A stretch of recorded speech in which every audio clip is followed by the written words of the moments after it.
Ya kalau buat saya, lagu Creep adalah lagu pertama yang saya dengar dari band ini. Lagu dengan nuansa yang agak kelam dan suara vokalis yang cukup aneh buat saya di masa itu. Karena biasa dengerin musik rock dengan vokal yang melengking atau musik metal dengan vokal yang ngegrowl. Ya kalau kita ngobrolin Radiohead, lagu-lagunya simple tapi dalam. Ada yang bilang genrenya rock atau rock alternatif. Ya lagu Creep, Fake Plastic Tree, No Surprises, High and Dry, dan Karma Police pastinya punya kenangan sendiri bagi para pecinta musik di tahun 90-an, khususnya bagi kita di Indonesia. Lagu-lagu mereka lumayan sering dijadikan oleh anak muda jadul pada saat itu buat belajar main gitar, biar ada keahlian yang bisa dikasih unjuk buat sang kekasih. Ya, siapa nih yang kayak gini? Assalamualaikum, halo teman-teman, selamat datang kembali di channel saya. Ya, di video ini kita bakal membahas secara singkat perjalanan musik dari band Radiohead. Ya, kita langsung aja. Oke, band ini berisikan Thom Yorke pada vokal, gitar, dan keyboard, Jimmy Greenwood di gitar dan instrumen pendukung lain, Colin Greenwood pada bass, Ed O'Brien gitar dan backing vokal, dan Philip Selway pada drum dan perkusi. Dan mereka masih pada aktif sampai saat ini dengan personil yang masih sama dari tahun segini. Ya, dari tahun berapa? Ya, simak lagi. Ayo lanjut. Ya, Radiohead adalah band rock Inggris yang dibentuk di Abingdon, Oxfordshire di tahun 1985. Lagu dari Radiohead sangat unik karena mereka bereksperimen untuk membuat jenis rock alternatif dengan penambahan sound yang cukup berbeda. Para anggota Radiohead bertemu saat mereka di Abingdon School, sebuah sekolah independen untuk anak laki-laki di Abingdon, Oxfordshire. Di tahun 1985, mereka membentuk On Friday, nama yang mengacu pada hari latihan mereka di ruang musik sekolah. Dan pada akhir tahun 91, setelah pertemuan kebetulan antara Colin, pemain bass, dan perwakilan A&R, Keith Wozencroft di Our Price ini adalah sebuah toko kaset tempat Colin bekerja, dan membuat mereka menandatangani kontrak rekaman sebanyak 6 album dengan EMI. Dan atas permintaan EMI, band ini mengubah nama mereka menjadi Radiohead, yang diambil dari lagu Radiohead di albumnya Talking Heads yang berjudul True Stories dan keluar pada tahun 86.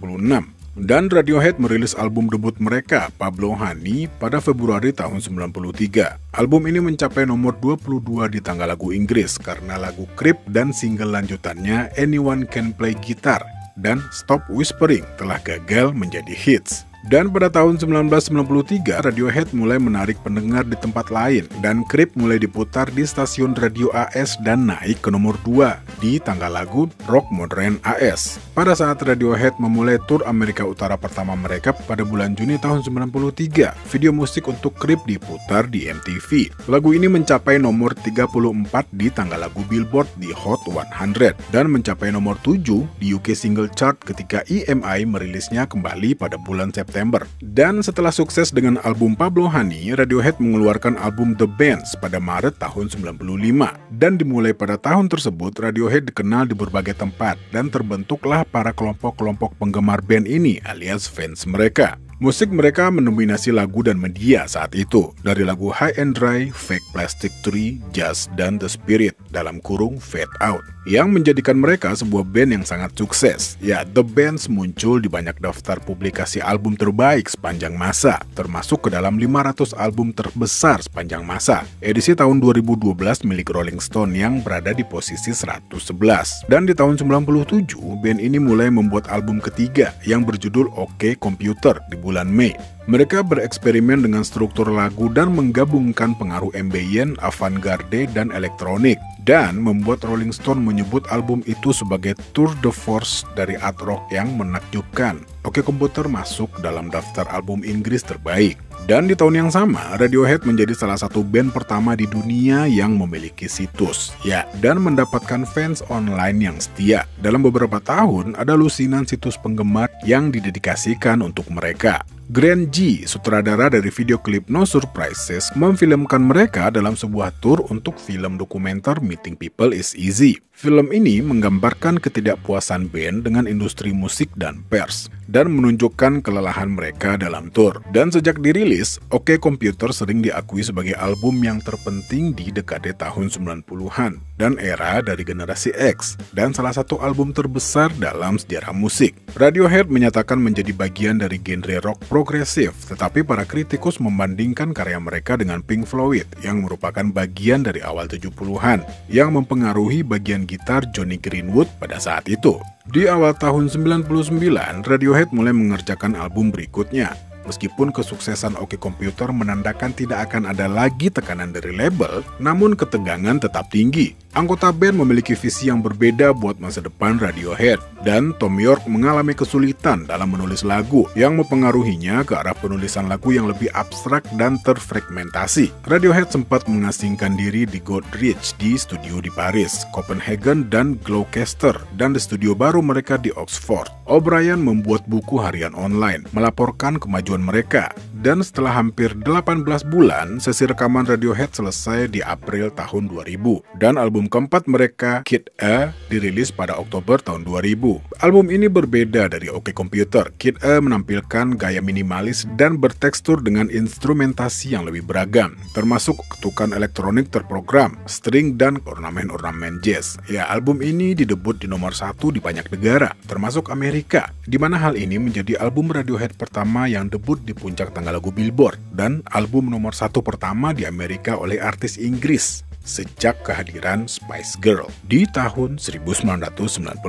Kid A menerima penghargaan Grammy untuk album alternatif terbaik dan nominasi untuk Album of the Year di tahun 2001. Album ini memenangkan pujian dari kalangan musik independen karena menggunakan gaya musik underground. Beberapa kritikus Inggris melihat Kid A sebagai catatan bunuh diri komersial dan terlalu sulit, dan rindu akan gaya bermusik Radiohead sebelumnya. Tapi di sisi lain, fans memiliki pendapat yang berbeda.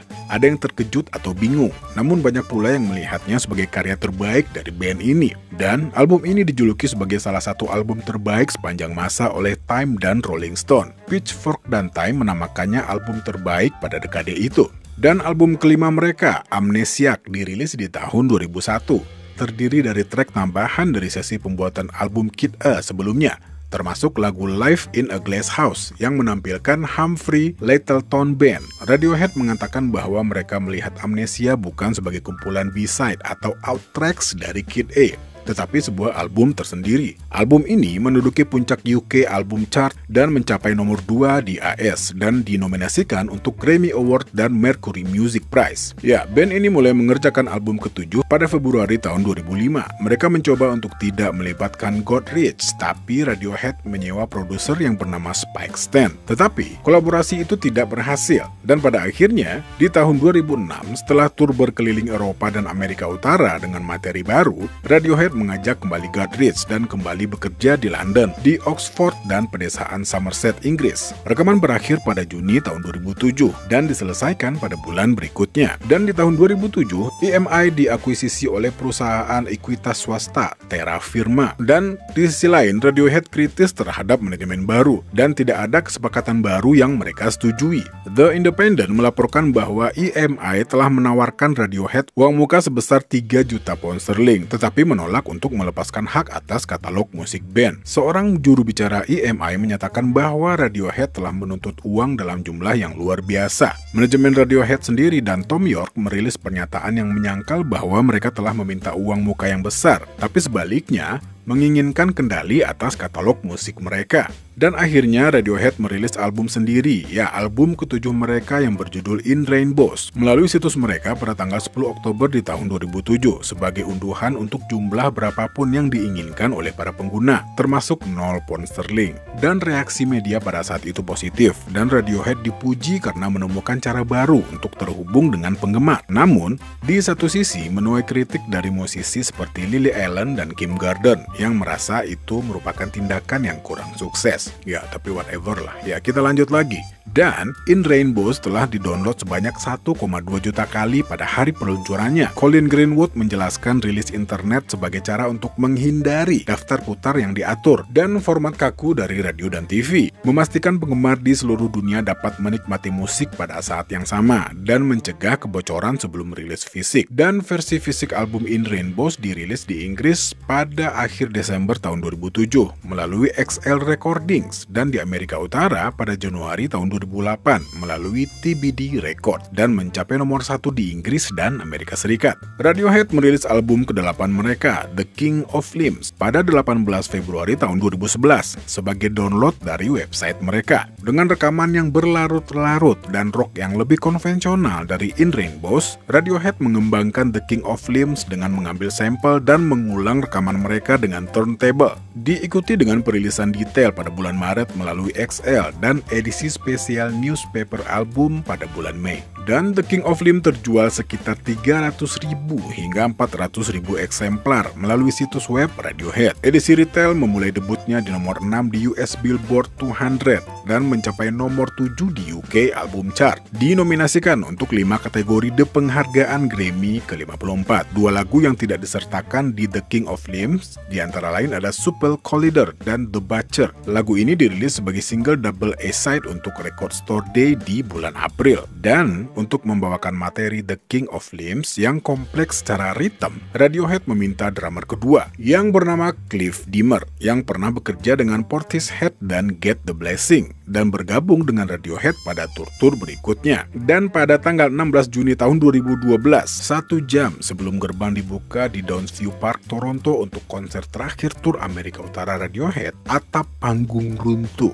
menewaskan teknisi drum Scott Johnson dan melukai 3 kru Radiohead lainnya. Dan setelah menjadwal ulang tur, Radiohead memberikan penghormatan kepada Johnson di konser mereka berikutnya di Nimes, Prancis pada bulan Juni. Ya, mereka sangat berkabung pada saat itu. Dan pada bulan Juni tahun 2013, Live Nation Canada Inc., 2 organisasi lain dan seorang insinyur didakwa dengan 13 dakwaan berdasarkan Undang-Undang Kesehatan dan Keselamatan Ontario. Di bulan Septembernya di tahun 2017, setelah beberapa penundaan, kasus tersebut dibatalkan di bawah putusan Yordania yang menetapkan batas waktu yang ketat untuk persidangan. Radiohead mengeluarkan pernyataan yang mengecam keputusan tersebut dan di pemeriksaan tahun 2019 mengembalikan vonis kematian karena kecelakaan. Ya, Radiohead terus berlanjut. Mereka mulai mengerjakan album studio ke-9 mereka pada bulan September tahun 2014. Dan pada tahun 2015, mereka bekerja di studio La Fabrique dekat Saint-Rémy de Provence, Prancis. Dan sesi tersebut terhambat oleh kematian ayah Guthrie dan perceraian York dengan istrinya, Rachel Owen, yang akhirnya meninggal karena kanker di tahun 2016. Dan pekerjaan terhenti ketika Radiohead ditugaskan untuk menulis soundtrack lagu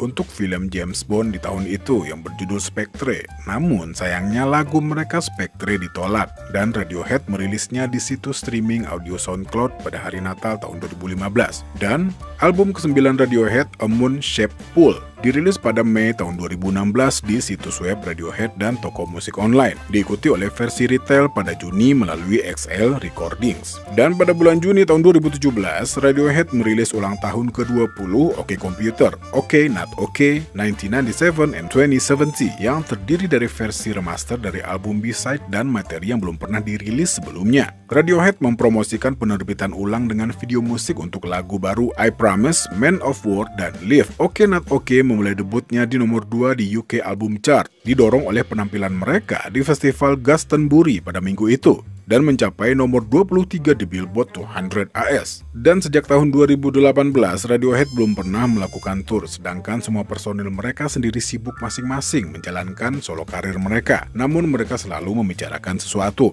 Dan pada awal Januari kemarin, Selway mengatakan bahwa dia dan beberapa anggota bandnya akan bertemu awal tahun ini dan menjalankan proyeknya tersebut. Ya, katanya kita akan berkumpul di awal, maksudnya 2023. Dan saya yakin kita akan mulai mencari ide lain untuk apa yang akan terjadi selanjutnya. Lanjut Selway seperti yang dikutip dari NME. Ya, mana nih fansnya Radiohead? Ya, kalau misalnya ada info tambahan atau misalnya ada informasi-informasi yang saya lewatkan, saya mohon maaf sebelumnya. Dan dengan senang hati, kalau ada teman-teman yang mau nambahin di kolom komentar, saya sangat berterima kasih dan kita diskusi di sana. Oke, ya sepertinya cukup sekian dulu ya video kali ini. Saya Al pamit. Assalamualaikum warahmatullahi wabarakatuh.